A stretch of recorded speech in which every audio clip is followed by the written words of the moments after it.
संसार की यात्रा में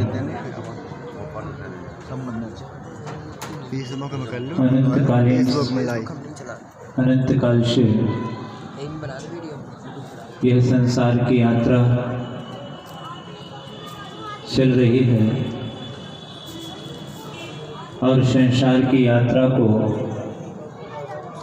हम लोग यदि रोकना चाहते हैं कि नहीं, अब ये परंपरा, ये संतति यहीं पर ही खत्म हो, यदि ऐसी भावना सभी आत्माओं के अंदर उत्पन्न होती है कि भगवान अनंत काल से जन्म जन्म के बाद मरण ये करता आ रहा हूँ, अब सिर्फ ये चाहता हूँ कि संसार की जन्म मरण का अंत हो।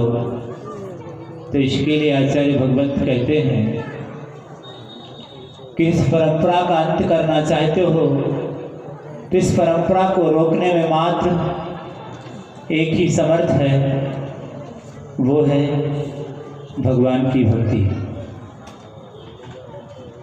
और जिस रास्ते से हम जा रहे हैं, विषय कसायों से संसार की वृद्धि होती है, आत्म के यहित विषय कसाय इनमें मेरी परिणति हो जाए।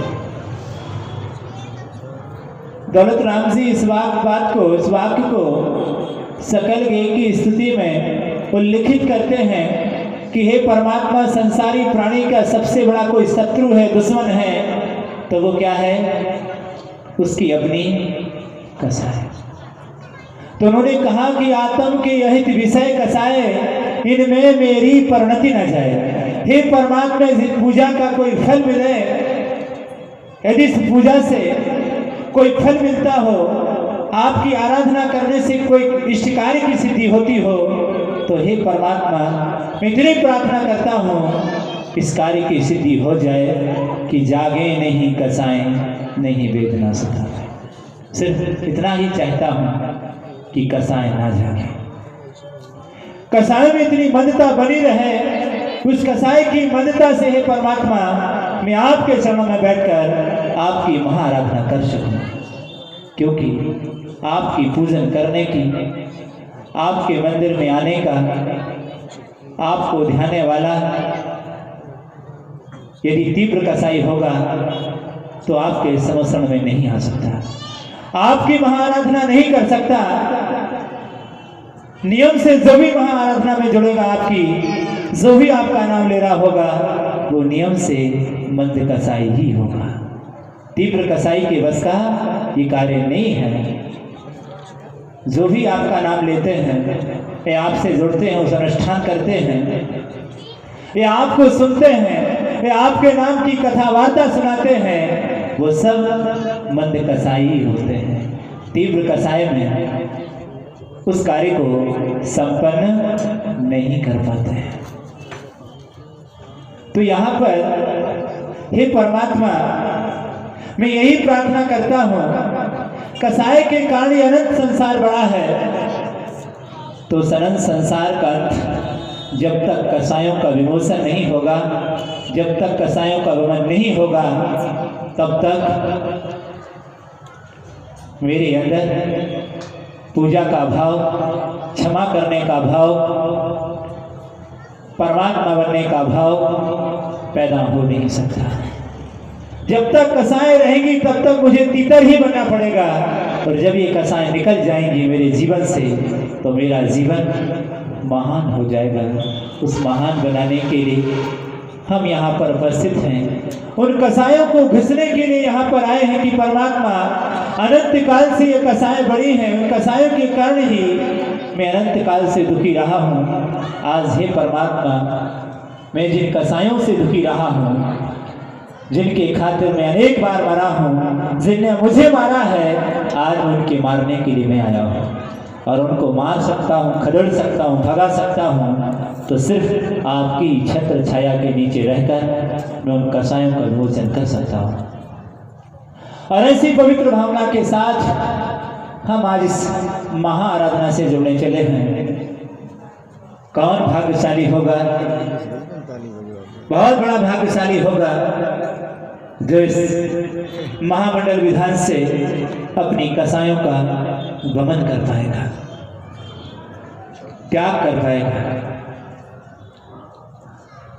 एक नगर में कभी एक कहानी कभी सुनी थी कि एक गांव में आधी व्याधि महामारी फैल गई। ये पूछा गया, एक संत महाशय उस नगर में पहुंचे। नगर में पहुंचने के बाद ये देखा कि सारे गांव में महामारी फैली हुई है और सारे गांव के लोग करा रहे हैं। और जब लोगों ने सुना कि संत महाशय हमारे नगर में पधारे हैं, तो सबका भाव हुआ कि क्यों ना संत महाशय के पास जाकर और अपने समस्या को रखा जाए। और सब पहुंच गए अपनी समस्या को बताने के लिए कि हमारे नगर में बहुत बड़ी आधी व्याधि है और हम लोग बड़े परेशान हैं, कृपया कर ऐसा कोई उपाय बताइए कि महामारी गांव से निकल जाए।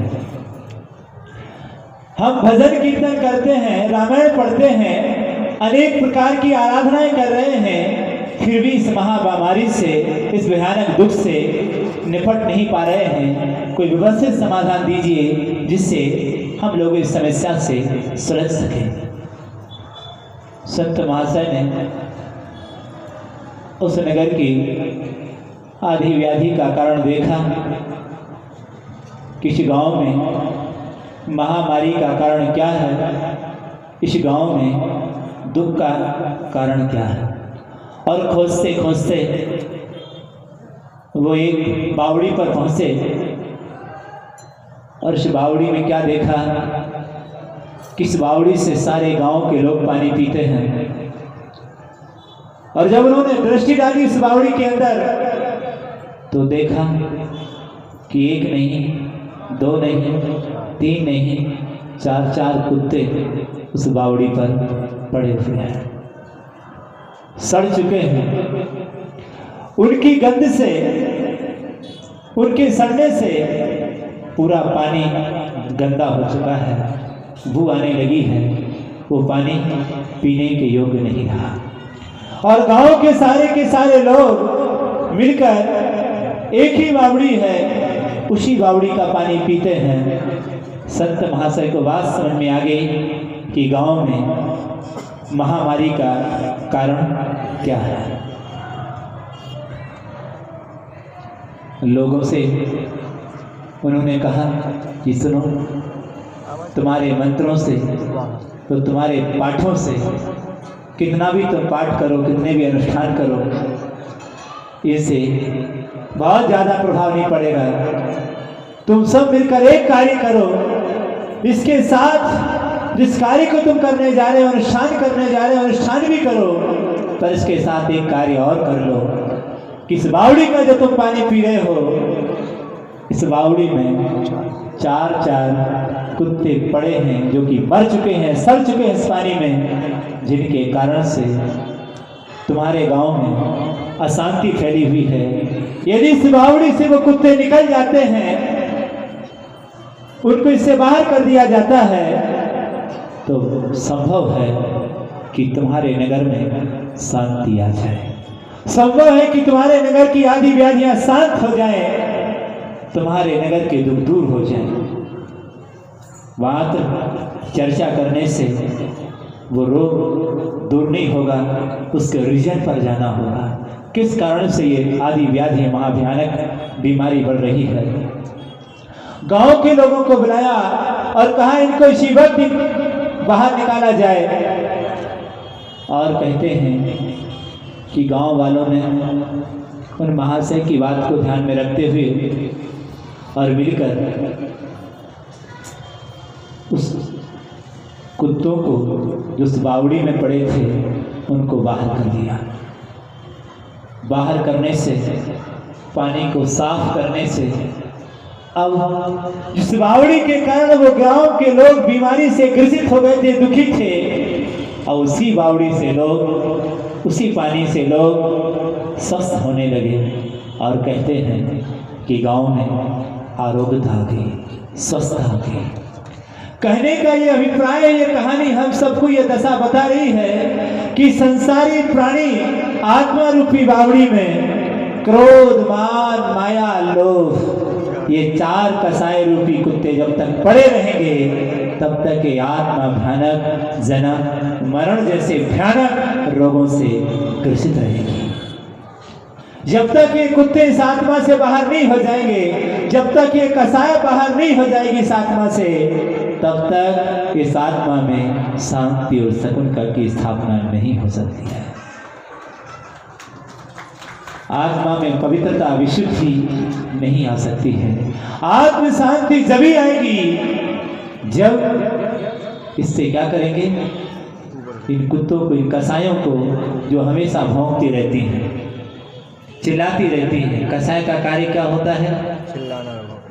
कसाय साइलेंट काम नहीं करती है, कसाय बहुत चिल्लाती है, शोर करती है। जहाँ कसाई नहीं होती वहाँ आवाज नहीं आती, ध्यान रखना। आवाज आने लगने का मायना ही है कसाई अपना काम करना शुरू कर दिया। जब कसाई नहीं होती है तो साइलेंट होता है कार्य और बहुत आनंद आता है। कसाई जब भड़कने लग जाती है, बोलने लग जाती है, तो अशांति का साम्राज्य हो जाता है। तो उस गांव में अशांति इसलिए थी कि सारा वातावरण प्रदूषित था, और वह गंदा प्रदूषित वातावरण में गंदा पानी पीने से सब अस्त व्यस्त हो रहे थे। ऐसे ही संसारी प्राणी गुरु महाराज कह रहे हैं कि अनंत काल से कसायों की चपेट में है, प्रदूषित भोजन कर रहा है, इसकी सोच प्रदूषित हो चुकी है, इसके विचार प्रदूषित हो चुके हैं, इसके खून में जहर हो चुका है, कसाय रूपी जहर, जिसने इसके अंदर का वातावरण विकृत कर दिया है। और इस माहौल को सही बनाने के लिए उसे एक ही कार्य करना होगा कि कसायों के प्रति जो अभी तक हम कसायों को अपना उपकारी समझ रहे हैं, सोच बदलनी होगी। और इस भाव से कि जैसे हो वैसे मैं इनको बाहर करूं। जैसे ग्रामवासियों ने मिलकर डटकर विरोध किया कि नहीं, इस कुएं से कुत्ते बचेंगे, इस कुएं से कुत्ते निकालेंगे चाहे कुछ भी हो जाए। जैसे उन्होंने कुत्ते निकाल दिए, सारे गांव में शांति हो गई। ऐसी आचार्य भगवंत ये कह रहे हैं कि तुम भी जब तक तुम्हारी आत्मा में क्रोध, मान, माया, लोभ जैसी कसाय जब तक पलवित रहेगी, तब तक हमारी आत्मा में सुख शांति नहीं आ सकती है। उसके लिए हमें इस विधान के माध्यम से कि कसायों से ही परमात्मा अनंत काल से मैं दुखी रहा, इन कसायों के कारण मैं कैसे कैसे पाप करता हूँ और किस तरह से मैं झूठ बोलता हूँ। 5 पापों को करने के बावजूद भी उस पाप को भी पाप नहीं मानता, उस पाप को भी पाप रूप में एक्सेप्ट नहीं कर पाता हूँ। कितनी तीव्र कसाएं ज्वलंत रूप लेती हैं। अनैतिकता को देखते हुए भी, पाप को देखते हुए भी, गलती को देखते हुए भी, इन कसायों के आवेग में मैं उनको गलत रूप से एक्सेप्ट नहीं कर पाता हूँ। सत्य को सामने देखते हुए, प्रतिफलित देखते हुए भी, सामने धर्म का फल देखते हुए भी हे परमात्मा उसको एक्सेप्ट नहीं कर पाता हूँ, उसे स्वीकार नहीं कर पाता हूँ। ये किसका कारण है? इन कसायों का रीजन, इन कसायों के कारण है कि सामने धर्म का फल देखते हुए भी मैं उसको स्वीकार नहीं कर पाता हूँ, उसको अपना नहीं पाता हूँ। जिनके खातिर मैं अपने से दूर गया, आज उसी को विसर्जन करने का दिन है। जिनसे मैं अपने से दूर पहुंचा, अपने परमात्मा से दूर हुआ, अपने गुरु से दूर हुआ, आज का दिन कहता है आओ, यदि वाकई में तुम आ गए हो, वाकई में यदि तुम्हें भगवान से अपना संबंध स्थापित बनाए रखना है और हमेशा जुड़े रहना है कि नहीं हे परमात्मा, आज मैं आपके चरणों में आया हूँ और यही भाव से आया हूँ। ये संबंध यदि हुआ है तो श्वास के अंतिम सांसों तक हमारा और तुम्हारा संबंध बना रहे। तो आओ आज के दिन कसाईयों को यहीं पर इस अर्घ के साथ में समर्पित करते हैं कि भगवान अतीत में जो हुआ सो हुआ, अब मत खोदो कुआं, बहुत हो गया, अब क्या करूं। अतीत में जो हुआ सो हुआ, अब मत खोदो कुआं, जो हो गया सो हो गया। अतीत में है परमात्मा, जो हुआ उसके लिए मैं भूलता हूँ और तस्य क्षमा दुखणम, मैं उन सब तमाम पापों की आपके सामने क्षमा मांगता हूँ। पर अब आज से नया जीवन शुरू करता हूँ। भूल जाऊँ कि मेरा जन्म डे अतीत में हुआ है। मैं आज से इस बात को स्वीकार कर लेता हूँ कि मेरा आज सा कौन सा दिन है। आज क्या हुआ, मेरा क्या हुआ है, बर्थडे। वो जो जन्म हुआ था वो तो बर्थडे था। आज वास्तव में इस बात को स्वीकार कर लूँ कि मेरा जीवन धन्य हो गया, कि मैं आपकी इस महाआराधना से जुड़ सका। यदि वो दिन मुझे याद आएगा कि मैंने उस दिन जन्म लिया था, मैं उसकी बधाई भी दुनिया को दूंगा तो पापी कहूंगा, और आज के दिन की बधाई दूंगा दुनिया को तो पुण्यात्मा कहूंगा। कि धन्य हो वो दिन तुम्हें याद है, वो पंडाल का वो क्षण तुम्हें याद है। एक क्षण के लिए भी एक क्षण यदि तुम्हारी स्मृति में आएगा कि हे परमात्मा, वो दिन मेरे जीवन में आया था कि वो विद्या भवन का वो प्रांगण कि जिस समोसन में एक नहीं, मैंने अपनी आंखों से पांच श्री जी को क्या किया था, अपनी आंखों से देखा था। उनके नीचे दो राजों को कि दिव्य देशना सुनते हुए जब ये क्षण तुम्हारी यह स्मृति में आएगा तो 7 सेकंड का बंद कराएगा ध्यान। और यदि शादी की वर्षगांठ याद में आए तो पाप का बंद कराएगी। संसार की भौतिक चीजें यदि तुम्हें याद आएंगी तो पाप का आश्रय कराएंगी, नरक और निगोद को ले जाने वाली होगी। और ये क्षण तुम्हें जब जब याद आएगा तब तब तुम्हें तीतर से तीर्थंकर प्रकृति का बंध कराने में, आश्रय कराने में कारण बनेगा। धन्य है वो दिन। ये क्षण तुम्हारे जीवन के गुजरे हुए जितने भी क्षण हैं वो एक साइट हैं, और इन दोनों जो बीता हुआ जो पल है, वो क्षण है, वो जीवन की एक साइट है। ध्यान रखना, इनका कोई मूल्य नहीं है तुम्हारे जीवन में, जिससे ऐसी कोई भौतिक वस्तु नहीं है तुम्हारे पास में कि जिनसे तुम इन दोनों का मूल्यांकन कर सकोगे और दुनिया को बता सकोगे। यहाँ क्या तीनों लोगों की ऐसी कोई संपत्ति नहीं है कि वो क्षण इन क्षणों का मूल्यांकन कर देगी। कितने महत्वपूर्ण क्षण हैं तुम्हारे सामने। इन क्षणों में तुम वो काम कर सकते हो जो दुनिया में कोई नहीं कर सकता। संसार में कितने प्राणी हैं, कितने जीव हैं, कितने जीव हैं, अनंत अनंत। कितने जीव हैं, अनंत अनंत। और अनंत अनंत जीवों के अवसर प्राप्त नहीं है। ध्यान रखना, धन्य हो तुम कि तुम्हें वो क्षण प्राप्त हुए हैं, कि तुम ये भाव तुम्हारे बने कि ये परमात्मा, मैं वो इंद्र बनकर, वो महापात्र बनकर के आपकी आराधना करूंगा। अभी तक तो मैं कैसे भी आप ड्रेस पहनकर आपकी पूजन करने आता था, लेकिन हे परमात्मा, आज वो महाविधान करूंगा तो उस महाविधान में ऐसे पवित्र पद की भूमिका निभाकर मैं उन अर्घों को अर्पण करूंगा और इस भाव से आपके पास में आऊंगा कि बस जो संबंध में करने जा रहा हूं, अर्घ तो मात्र एक बहाना है। अर्घ तो क्या है, मात्र एक बहाना है। मैं तो अर्घ से बहाने से आपके गुणों से जुड़ना चाहता हूं, क्योंकि हे भगवान, जिस पद को आपने प्राप्त किया है उस पद के सामने इस अर्घ का कोई मूल्य नहीं है। वो अनमोल अर्घ है, वो पद अनमोल है। उसके सामने यह जो अर्घ में चढ़ा रहा हूँ उस अनर्घ पद के सामने कोई मूल्य नहीं रहता है, इसका कोई मायना नहीं है उसके सामने जिस पद को आपने क्या किया है, प्राप्त कर लिया है। क्या फिर भी इसका कोई मूल्यांकन तो नहीं है भगवान, लेकिन इतना मुझे मालूम है मूल्यांकन इसका होना हो, लेकिन जिस भाव से मैं आपको अर्पण करूंगा, ये भावों का इतना महत्वपूर्ण महत्व है, ये हमें आपसे जरूर जोड़ देंगे। इतना मुझे मालूम है कि मैं अर्घ जो आपके चरणों में अर्पित करता हूँ ये अर्घ जो भावनाओं के साथ में, ये भावनाएं मुझे हमारे और आपके बीच जितना गैप हो गया है, इस गैप को क्या कर देंगी, क्या कर देंगी, भर देंगी। बोलो, भक्त और भगवान के बीच का जो गैप है उसे भरना चाहते हो कि ऐसे रहना चाहते हो, कि रहने दो गैप? क्या चाहते हो?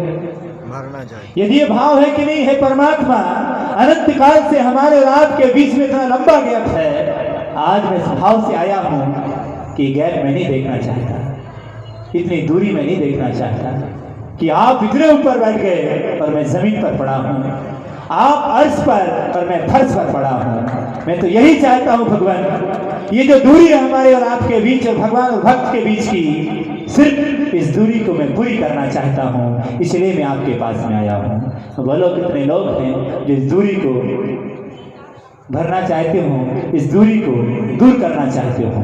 हाथ उठा के बताइए।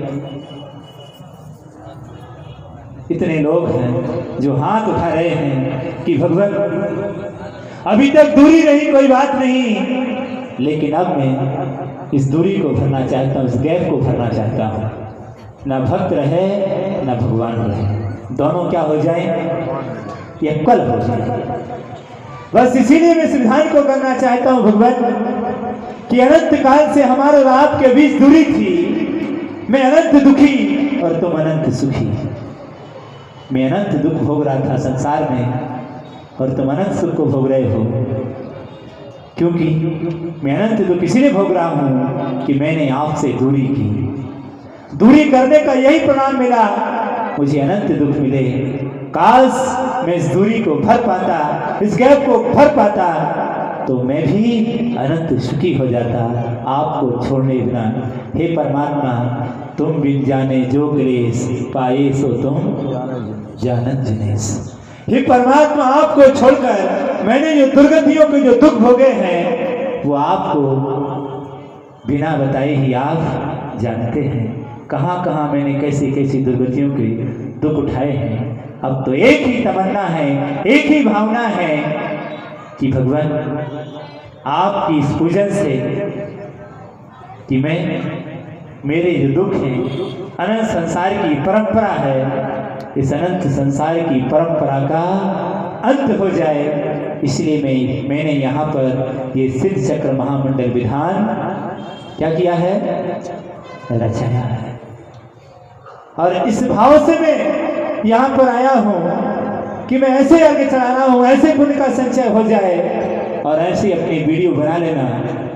ये वीडियो जो बन रहा है ये डिलीट हो जाए, गुम जाए, कोई बात नहीं है, लेकिन हमारे मस्तक में ये पल ऐसे कैद हो जाए, ऐसा वीडियो बन जाए कि ये वीडियो इस जन्म में तो छोड़ो, अगले जन्म में भी पहुंचे, वहां भी खुले, तो मुझे विद्या भवन का दृश्य वहां पर स्फुटित हो। वो चलता क्या ऐसा कैद हो जाए, जब भी नजर जाए तो हमें वो क्षण याद आए कि भगवान वो अनुपम दृश्य था। ये मानिएगा, आज आप इतने हर्ष उल्लस नहीं होंगे जिस दिन इस पुण्य योदाई में आएगा आपको इस भाव से पूजन करना कि साक्षात विदेह क्षेत्र में, साक्षात विदेह क्षेत्र में श्री मंदिर भगवान के मैं समर्पण में बैठा हूँ और भूल जाना कि मैं सागर में हूँ। इस भाव से अर्पण कर लेना कि साक्षात समर्पण में बैठा हूँ और भगवान के उस समर्पण में सामने वेदी पर समर्पण लगा हुआ है और वहां पर सामने श्री मंदिर भगवान के श्री चरणों में मैं अर्घ्य अर्पण करने जा रहा हूँ। हे परमात्मा, आज परोक्ष से ही, लेकिन आज मैं साक्षात समर्पण मानकर पूजन कर रहा हूँ। आने वाला वो दिन मुझे मिल जाए कि साक्षात उस समर्पण में आपकी पूजन कर सकूँ। यदि ऐसे भाव से तुम पूजन करोगे तो संवत्सर में जाकर तुम्हें महाआराधना करने का पुण्य संचय हो जाएगा। बोलो, कितना अच्छा होगा जब हम संवत्सर में बैठकर उस महाआराधना को कर रहे होंगे। साक्षात यहाँ तो हमने कृत्रिम संवत्सर बनाया है, वहाँ तो शौधरेंद्र के द्वारा चित हुआ संवत्सर होगा। क्या अद्भुत नजारा होगा जिसमें सामने तीर्थंकर विराजमान होंगे और हम सब उनकी महाआराधना से जुड़े होंगे। करो तो चाहिए एक बार ऐसी पूजा कि मुझे पूज्य बना दे। पूजा का कार्य होता है, पूजा उसे ही कहते हैं जो पूजक को पूज्य बना दे। पर पूजा ही किस काम की जो पूजक को पूज्य ना बना पाए। पूजा तो उसी का नाम है जो पूजक को पूज्य बना दे। और आज हम यहाँ पर आए हैं इसी भाव से, ऐसे ही पवित्र भावों से, जितनी भी एनर्जी हो, आज तक जितना भोजन किया हो, जितना दूध पिया हो, तो सारी एनर्जी इन दिनों में लगा देना। बस कुछ नहीं करना, भगवान बन जाओगे, गारंटी मेरी है। सिर्फ करना क्या है कि पाप तो छोड़ी आए, दुकान तो छोड़ी आए, वहां तो आई गए मंदिर में। अब वहां की चिंता करने से कुछ हल होना नहीं है, वहां तो ताला पड़ा है। कोई बात नहीं है, चिंता मत करना, ये शिव चक्र विधान का चमत्कार है, तुम्हें घाटा नहीं लग सकता है। जिनवाणी के चरणों में, पंच परमेष्टि के चरणों में आज तक जो भी आया है, इतिहास है, उसके लिए घाटा नहीं लगा है, तुम्हें भी घाटा नहीं लगेगा। जो भी आया है उसके जीवन का उत्थान ही हुआ है, आज तक किसी का पतन नहीं हुआ है। इसलिए तुम्हारा भी उत्थान ही होगा, पतन नहीं होगा। दिल खोल कर देना, यहाँ पर लुटा देना। क्या यहाँ थोड़ा दोगे बहुत कुछ मिल जाएगा, और यदि कंजूसी करोगे तो कुछ भी नहीं मिलेगा। ध्यान रखना, दरिद्री हो जाओगे, भिखारी हो जाओगे। बहुत बड़ा चमत्कार है। सुबह हमारे पास में आपके कुबेर जी महोदय आए थे, कह रहे थे कि महाराज जी बहुत बड़ा कार्य हो गया इस चक्रमंडल विधान से, वरना तो क्या था, कोई और के पास माल जा रहा था, पर जाते जाते क्या हो गया। ये किसका चमत्कार है? माल किसी और के क्या माल कोई और ले जा रहा था, पर वो क्या, ये है इस चक्र महामंडल विधान का प्रभाव कि उसने कहा नहीं ले जा सकते हो, तुम्हारी बुद्धि भी मति भी हारी जाएगी, क्योंकि जिसका तुम द्रव्य ले जा रहे हो वो कौन है, किसका भक्त बना हुआ है? जनेन्द्र भगवान का भक्त है। जनेन्द्र भगवान का जो भक्त होता है उसके साथ कभी दुर्घटना घट नहीं सकती। ध्यान रखना, महा आराधना करने वाला है, शिव चक्र बनने वाला है, करने वाले हैं, ऐसे जीवों के साथ कभी अनर्थ नहीं होता हो सकता है। और श्री जी के आशीर्वाद से, इसके मंगल आशीर्वाद से वो द्रव्य क्या हो गई, बच गई। इस चक्र महामंडल विधान का इससे बड़ा आश्चर्य क्या हो सकता है हमारे जीवन में? क्या दिल खोल कर लौटा देना। कंजूसी करोगे तो पता नहीं कहां से कहां चला जाएगा। इसलिए किस आराधना से इन पलों को हमेशा, जब भी मन करे तुम्हारे जीवन में कि भगवान मैं उत्सव कराऊं, तो आज की तारीख को, इन दिनों की तारीख को अपने पास में रखना। जब जब उत्सव मनाने का मन करे कि मैं जन्मदिन मनाऊं, तो जन्मदिन के स्थान पर आज के दिन का उत्सव मनाना। वर्षगांठ मनाने के दिन पर आज के दिन का उत्सव मनाना। मैं वर्षगांठ नहीं मनाऊंगा, मैं जन्मदिन नहीं मनाऊंगा, मैं तो वो टेम्पल डे मनाऊंगा जिस दिन मेरा जन्म हुआ था। आज का दिन तो क्या है, कौन सा दिन है? Temple day. आज मैंने उस निर्देशना को सुना था, आज मैंने उस चक्र महामंडल विधान को किया था। आज का दिन मेरे जीवन के लिए बहुत बड़ा दिन है। हमेशा जीवन के सारे दिनों में आज के दिन को विशेष महत्व देना। और जब जब तुम आज के दिन को महत्व दोगे, जब जब तुम आज के दिन को याद करोगे, आज के दिन जाकर तुम महान पूजन करोगे, तुम्हारे लिए बहुत साथी से पुण्य का वर्ण होगा कि धन्य हो तुम्हारे लिए। कि लोग तो पापों की कहानियों को याद रखते हैं, क्या कि मैंने वो किया था, ये किया था। आज के दिन वो तो तुम्हें पाप का अवसर करा देगा, लेकिन आज का दिन क्या कराएगा? तुम्हें पुण्य ही कराएगा। इसीलिए ये दिन ऐसा दिन है, इसको कभी भूलना नहीं है हम सबके लिए। हमेशा एक बार और मैं आपसे कह देता हूँ, जिस दिन तुम्हारा जन्म हुआ हो, बर्थडे तो भूल जाना अपना कि मेरा बर्थडे है। बर्थडे व्यर्थ का है, पाप के आश्रम में ही कराने वाला है। और यदि तुम्हें ये दिन याद रहेगा कि जन्म से 45वें दिन कितने? 45वें दिन। काश तुम्हारी माँ उस जनाने नहीं ले गई होती तो आज तुम यहाँ नहीं बैठे होते, आज इस चक्र महामंडल विधान की महाआराधना नहीं कर रहे होते। धन्य स्कूल की परंपरा को कभी मैं चिंतन करता हूँ, लाख लाख धन्यवाद देता हूँ आचार्य भगवान के लिए, कितनी बड़ी परंपरा, कितनी शुद्ध परंपरा को जन्म दिया उन्होंने। लोग तो जन्म लेता है बालक, आंख खोलता है बालक, ना जाने कहां कहां ले जाते हैं, पापों की ओर ले जाते हैं, लेकिन धन्य है इस जैन दर्शन की परंपरा को। उन्होंने कहा नहीं नहीं, 45 दिन होकर के उसे सीधा किसके पास ले जाओ? जिनेंद्र भगवान। कहाँ ले जाओ? जनालय ले जाओ, मंदिर ले जाओ। सबसे पहले तुम्हारा परिचय किससे कराया गया? भगवान से कराया गया है। और ऐसा परिचय कराया गया है, भगवान के पास ले जाकर प्रथम बार दर्शन कराया गया कि धन्य हो तुम्हारा जीवन, कि तुम्हें वो दिन तुम्हारे जीवन के अनमोल है। शेष दिन का कोई महत्व नहीं है। जिस दिन तुम्हें भगवान के दर्शन कराए गए थे 3 लोक के नाथ के, कि वहां पर जाकर जिनालय में वो दिन तुम उसको भूल गए, और जिस दिन तुम जन्म हुआ था उस दिन को तुम याद करते हो। धिक्कार है तुम्हारे जीवन के लिए। ये कुल के देवता वो जिनेंद्र भगवान हैं, जिनकी तुम आराधना करने के परिणाम स्वरूप इस जिन कुल में आए हो। बहुत बड़ा उपकार है उनका कि उनकी कृपा नहीं हुई होती, उनकी आराधना नहीं की होती तो आप तुम इस संवत्सर में नहीं बैठे होते।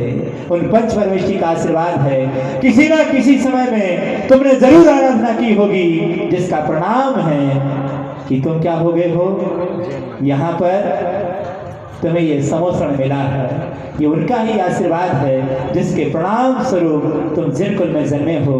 यदि तुम उनको ही भूल जाओगे तो तुम्हारे जीवन का क्या होगा पता नहीं। इसलिए आज के दिन को हम सब लोग बहुत अच्छी तरह से, और जिस दिन हमारा बर्थडे मनाने का दिन करें तो भैया उस टेम्पल डे को मनाना जिस दिन तुम प्रथम बार जिनालय गए थे।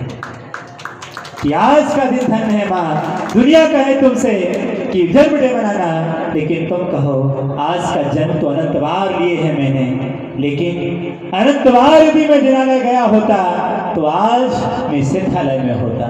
हे परमात्मा, मैंने इस दिन को कभी याद नहीं किया।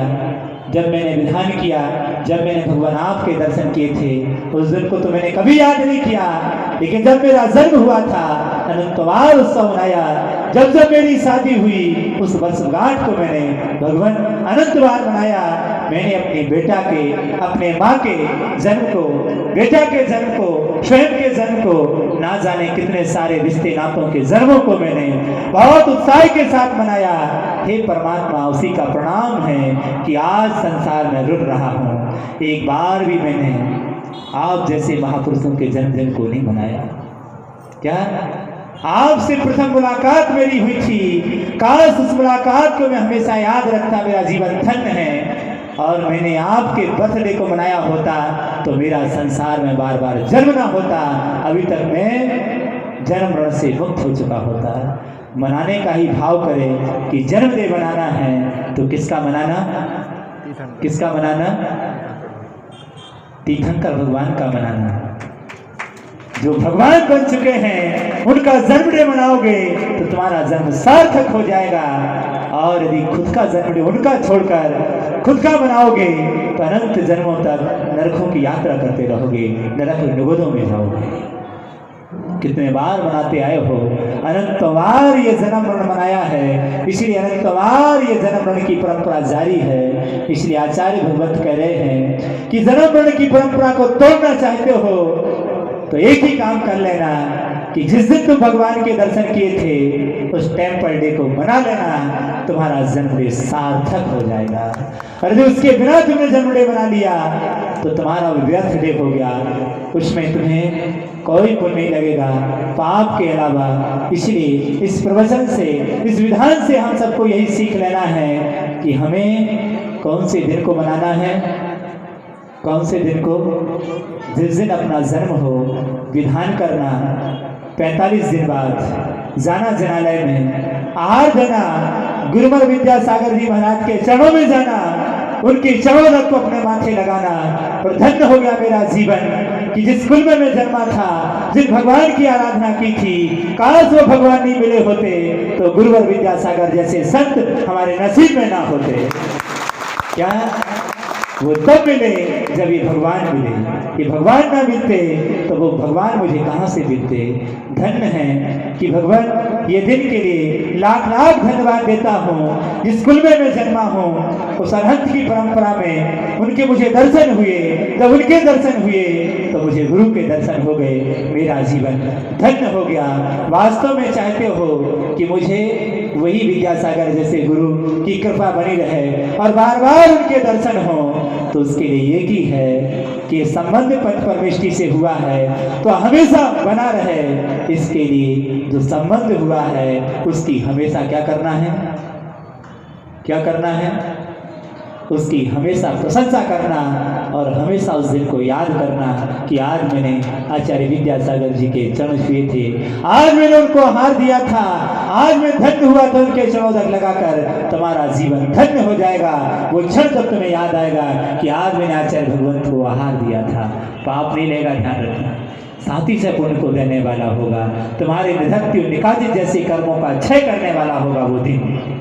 शुभ दिनों को हमेशा याद करो, बुरे दिनों को भूल जाना, कभी कुछ हुआ नहीं था। बुरे दिनों को हमेशा याद करते हो, कभी अच्छे दिनों को भी याद कर लिया करो।